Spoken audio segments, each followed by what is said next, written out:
Profit छूट ना जाए, उसको 20,000 प्रॉफिट बहुत ज्यादा लगेगा सर। हालांकि उस ट्रेड की पोटेंशियल 50,000 होती है।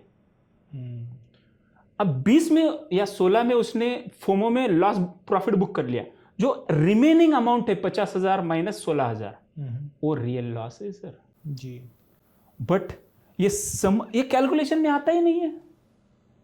बट वो है भी तो कितना रिस्की। मान लो 20,000 लगाया, अब वो 50,000 तक जा सकता है, बट वो जाएगा दोपहर में 3 बजे और मैं लेके बैठा हूँ, मान लो, या दोपहर में 1:30 बजे जाएगा, मैं लेके बैठा हूँ ट्रेड सुबह 10:30 बजे। तो अब वो दिन भर रुकना, जिसमें वो हजारों बार धड़कनों को ऊपर नीचे करता है, और उसको लगा के छोड़ दिया। मैंने तो कई बार ये भी जब मैंने आपकी तरह काफ़ी इसको सीखने की कोशिश की थी, क्योंकि मेरे को इतना है कि मेरे कई सारे कस्टमर्स मुझसे सवाल पूछते हैं ना, मुझे ट्रेडिंग में कोई करियर बनाना है, मेरा बहुत अच्छा करियर भगवान की कृपा से है, लेकिन एक इंटरेस्ट था, क्योंकि नई नई चीज़ें पता होनी चाहिए, क्योंकि लोग पूछते हैं।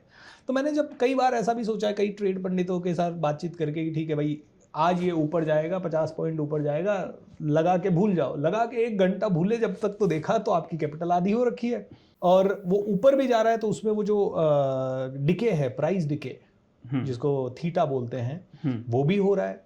तो फिर इन सबको संभालते संभालते एक एवरेज ट्रेडर तो मर ही जाएगा। देखिए, it's a lack of knowledge.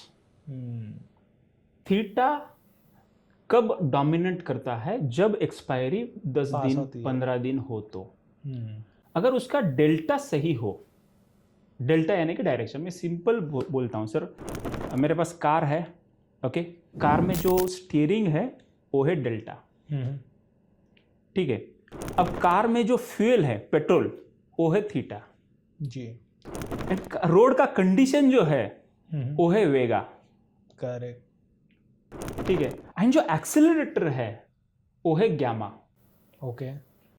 अब अगर आप एक ही फैक्टर पे डिपेंड रहेंगे, उसको ऑप्शन ग्रीक्स कहते हैं, एक ही फैक्टर को देखेंगे, बाकी भी अपने दोस्त है। ऑप्शन बायर का दुश्मन है थीटा, बट डेल्टा दोस्त है, वेगा दोस्त है।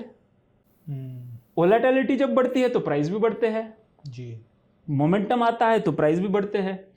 तो ऑप्शन बाय करते समय कम से कम 15 दिन एक्सपायरी के आगे का बाय करें।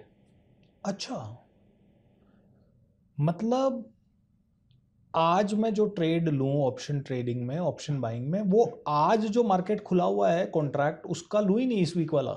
एक्सपायरी नजदीक है ना सर, 7 दिन का ही है, 5 दिन का ही है इनफैक्ट। एक सिंपल बोलता हूं सर, मान लो हम दोनों को दिल्ली जाना है। अब हमारे पास कई सारे साधन है, बट हम रेलवे से जाने का प्रीफर करेंगे। अब रेलवे में जाना है तो हमको क्या करना पड़ेगा? रिजर्वेशन करना है। तो वो रिजर्वेशन करने से हमको फ्यूचर डेट का कॉन्ट्रैक्ट मिल रहा है आज, करेक्ट, तो वो हो गया फ्यूचर। ट्रू। अब हमको एयरपोर्ट से जाना है तो हम क्या करेंगे? अपनी कार पार्क करके एक कैब से जाएंगे। कैब को जाते समय हम कुछ प्रीमियम बुक करेंगे कैब को, कि मान लो 10,000 हम पे कर रहे हैं कि हमारी कैब फिक्स है, बाद में हमको उसको 50,000 देना है, वो अलग बात है। तो हम वो 10,000 जो दे रहे हैं वो है हमारा प्रीमियम, ओके। उसको ऑप्शन बाइंग में वो प्रीमियम हम दे रहे हैं। अब वो प्रीमियम हम किसी और को बेच भी सकते हैं। डिमांड बढ़ गई तो 10,000 का 12,000 हो गया, हमने किसी को बेच के वो स्क्वायर ऑफ हो गया जी।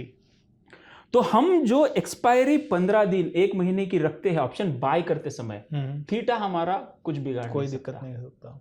उसके अलावा डेल्टा हमारा दोस्त होता है, वेगा हमारा दोस्त होता है। बस कीचड़ में नहीं फंसना है सर हमको। करेक्ट। कीचड़ में आने के, हम पुणे में रहते हैं, हम यहां से निकल रहे हैं, सबसे पहले ट्रैफिक आएगा ना सर। तो ट्रैफिक आने के हमारा ट्रैप है, ट्रू। तो हम एक्सप्रेस हाईवे पे जाएंगे तभी गाड़ी जोर से भागेगी। एब्सोल्युटली।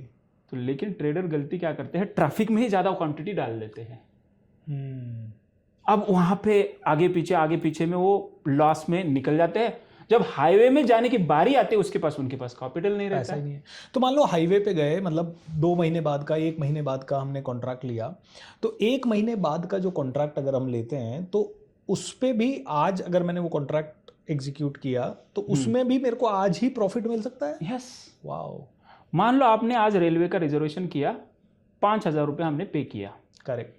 कल कोई आके बोलता है कि नहीं मुझे अर्जेंट है, मैं आपको 6,000 देने के लिए तैयार हूं। बिल्कुल। एंड आपको उसकी जरूरत नहीं है, तो हम देखिए 1000 अपना मुनाफा कर लेंगे। Awesome, very nice. दोस्तों देखिए कितनी सिंपल नॉलेज है। एक काम करेंगे, इस नॉलेज को आइए थोड़ा समझते हैं वाइट बोर्ड पे, चार्ट वगैरह के माध्यम से, बिकॉज ऐसे आप में से कई लोग कंफ्यूज हो सकते हैं।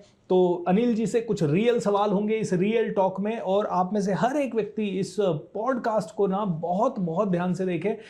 जैसे मेरे लिए ये बहुत अच्छी बात है कि ऑप्शन ट्रेडिंग अगर हम कर रहे हैं तो 1 महीने या 15 दिन आगे का कॉन्ट्रैक्ट आप लो तो थीटा डेफिनेटली, ये तो पता है कि theta will not impact that, लेकिन कभी बहुत कम लोग सोच पाते हैं कि यार 2 हफ्ते बाद का कॉन्ट्रैक्ट ले, क्योंकि वहाँ वॉलेटिलिटी है नहीं, तो प्राइसेस बहुत स्लो मूव करेगी एंड शायद आपकी कैपिटल में उतना ग्रोथ नहीं दिखेगा। अभी ऑप्शन सेलिंग से रिलेटेड भी कई सारे सवाल हम अनिल जी से करेंगे एंड बहुत सारी चीज़ें। तो आइए चलते हैं बोर्ड के ऊपर and let's understand from Anil ji even more clearly.